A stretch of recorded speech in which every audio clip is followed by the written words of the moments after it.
Okay, सो आपका जो next concept है now that is based upon shares.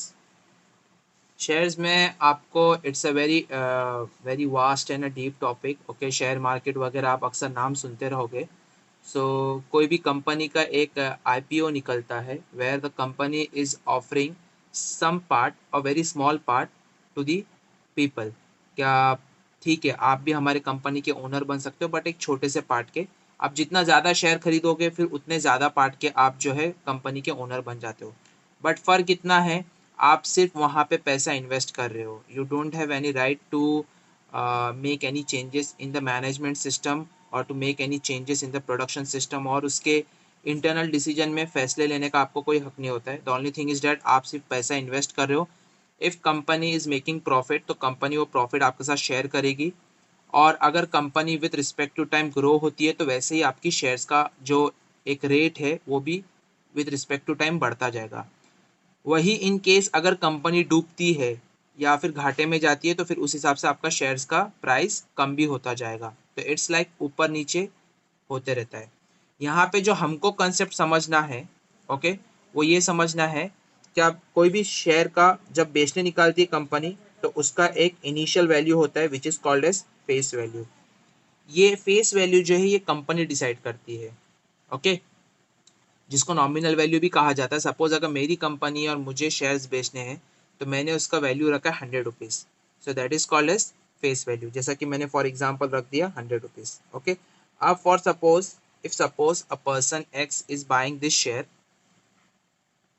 अब वो थोड़ी दिन बाद क्या कर रहा है, मैं कंपनी इज बूमिंग, अच्छे से चल रही है, प्रॉफिट वगैरह आ रहा है और बहुत नाम हो गया और उस हिसाब से शेयर्स के रेट भी बढ़ गए।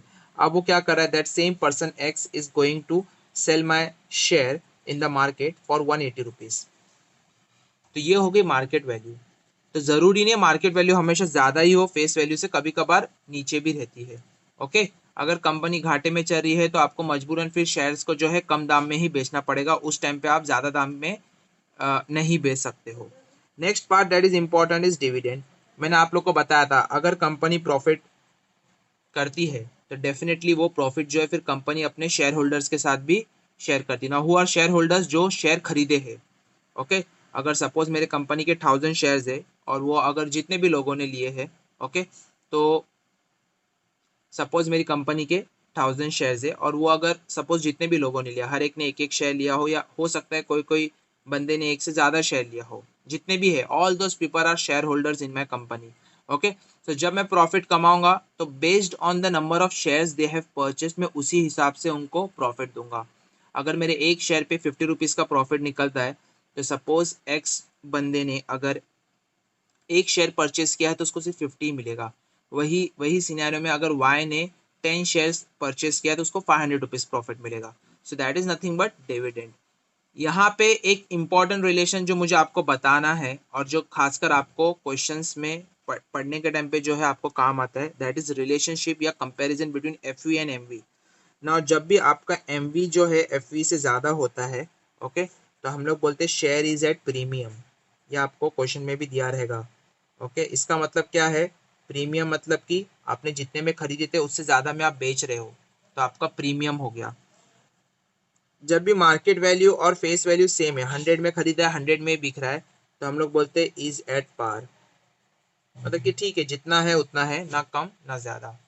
लेकिन जब M V market value F V से कम होती है तो हम लोग बोलते हैं इट इज़ अ डिस्काउंट। तो यहाँ पे तो क्या हो रहा है, जो खरीदा था जिसने भी, उसका घाटा हो रहा है। इट्स लाइक सपोज 100 रुपीज़ में खरीद रहा है तो ₹80 में बेच रहा है, तो ये डिस्काउंट हो गया 20 रुपीज़ का। तो उसका तो जिसने खरीदा है उसका तो डेफिनेटली घाटा हो रहा है, क्योंकि उसने कंपनी को 100 रुपया दिया था, बट जब अब वो बेचने जा रहा है सेम चीज़ तो उसको सिर्फ 80 रुपीज़ ही मिल रही है।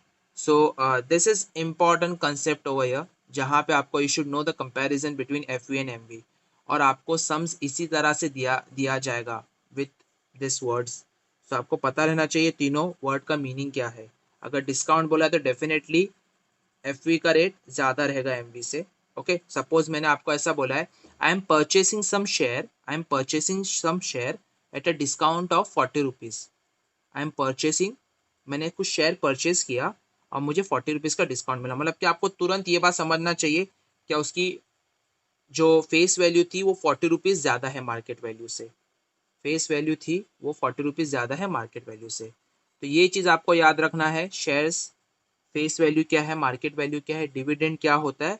एंड डेफिनेटली जब हम सम सॉल्व करेंगे तो वो फिर आपको आगे तो उसका आएगा ही, क्या सम में किस तरह से ये सब चीज़ें यूज़ होते हैं।